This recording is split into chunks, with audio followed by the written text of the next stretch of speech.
Hello guys, এখানে আমি আর আমার একজন টিমমেটকে আর কি এনিমি মারাছি, ঠিক আছে। এখন আর দুইজন আমাদের র্যান্ডম টিমমেট রয়েছে। এখানে ম্যাক্সপো ভাই আর কি উপরের দিকে আর কি ওই ঘরটায় যেতে চাইছে, ঠিক আছে। যখন ও ঘরের ভিতরে গেল তখন পিছনটা একজন এনিমির কি ডিমা দিল, তখন ম্যাক্সপো ভাই একটু গোল মেরে কাভারে গিয়া উপরের দিকে উঠিয়া একজনকে আর কি একজন মেরে কিল করে দেয়, ঠিক আছে। আর কি ডাউন করে দেয়। ডাউন করার পর আরেকজন ওনাকে আর কি ড্যামেজ দেয়, কিন্তু উনি এই ফাঁক দিয়ে এনিমিটাকে আর কি মেরে দেন। তারপর ম্যাক্সপো ভাই একটু আর কি এখানে হিল করে দেন, ঠিক আছে।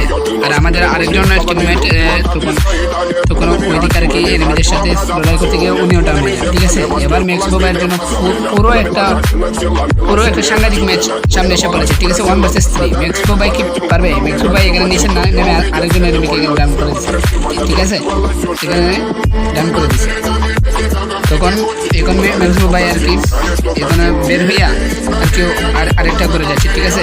এখন আর কি আরেকটা এনিমি ম্যাক্সপো ভাইয়ের সামনে এসে পড়ে, দেখে ম্যাক্সপো ভাই এখানে একেও ডাউন করে দেখে ছুট মেটা, ঠিক আছে। যদি গাইস ম্যাক্সপো ভাই এই ম্যাচটা জিততে পারে তো ম্যাক্সপো ভাইয়ের জন্য অবশ্যই একটা লাইক এবং সাবস্ক্রাইব করে দেবেন, ঠিক আছে গাইস।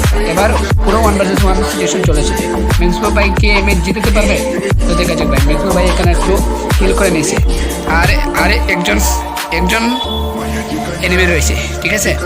এবার ম্যাক্সপো ভাই আর কি পেছনের দিকে ওই দিকে গিয়া দেখতে পাই যে এখানে সামনের দিকে গিয়া এখন দেখতে পাই যে এখানে আর কি আমাদের এনিমি রয়েছে। তখন এনিমিকে এখানে একটু ড্যামেজ একটা গ্লোয়াল ফেলে দেয়। গ্লোয়াল ফেলে দেওয়ার পর উনি সামনাসামনি রাশ করেন, ঠিক আছে।